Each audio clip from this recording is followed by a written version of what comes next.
नमस्कार प्रणाम भोजपुरिया भैया लोग। और सब बताई कैसे बानी रहुआ सब है। उम्मीद करता नहीं रहुआ सब ठीक ठाक होखा भैया, और हमहू ठीक बानी।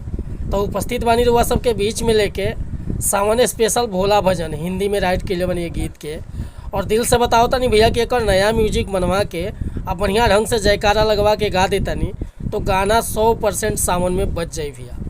तो चलिए देर ना करते हुए मैटर के शुरुआत कल जा कि आखिर कैसे गावे के बा, का एकर धुन बा, का लय बा।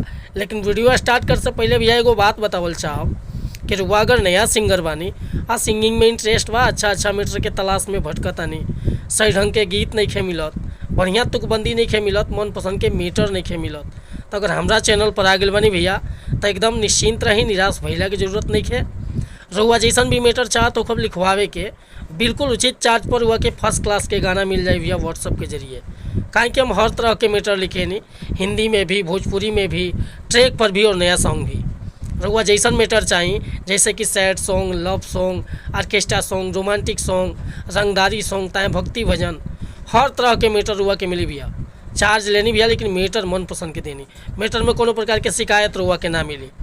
तो ये खतरा कहल चाहब कि अगर चैनल पर नया बानी तो चैनल के सब्सक्राइब कर ली, बेल आइकन प्रेस कर ली, ताकि हर रोज़ रुआ के नया मैटर सुने के, देखे के और गावे के मिलत रही भैया। डिस्क्रिप्शन में हमारा नंबर बाटे। आज के मैटर देखिए कैसे गाओ के बाटे। हो मेरे भोले के दर पे जो आ जाते हैं, सारी मन की मुरादें वो पा जाते हैं। हाँ मेरे भोले के दर पे जो आ जाते हैं, सारी मन की मुरादें वो पा जाते हैं। सबका वही एक है रखवाला, बचपन से मुझको उसी ने संभाला, है बस हवाले का महिमा निराला।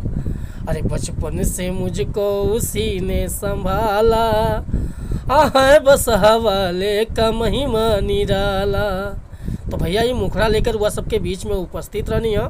अगर हमसे गाँव में कोनो त्रुटि भइल हुई तो भैया क्षमा चाहता नहीं, काहे कि हम गीतकार बानी, सिंगर ना, बस रुआ के डमी बता दिले बानी। एकरा के बढ़िया से माच के रुआ गा देता नहीं नया म्यूजिक बनवा के, तो गाना सावन में पक्का बच जाए भैया। अगर मैटर पसंद बा, फुल गीत लिखवावे के चाहता नहीं तो बेहिचक हमरा व्हाट्सअप नंबर पर संपर्क कर सकीले। व्हाट्सएप के नंबर बा 8874473128। कोनो प्रकार के गाना लिखवावे खतरा, चाहे नया म्यूजिक बनवावे खतरा, कॉल या व्हाट्सअप कर सकीले भैया। और वीडियो पसंद आइल तो एगो लाइक करब, कमेंट करब, आ चैनल पर पहली बार आइल हम तो चैनल के सब्सक्राइब कर ले। ठीक बाटे भैया, मिला तानी फिर से अगला वीडियो में कुछ नया गाना के साथ। तब तक के लिए अनुमति चाहता नहीं। नमस्कार, प्रणाम, धन्यवाद भैया। जय हिंद, जय भारत, जय भोजपुरी समाज।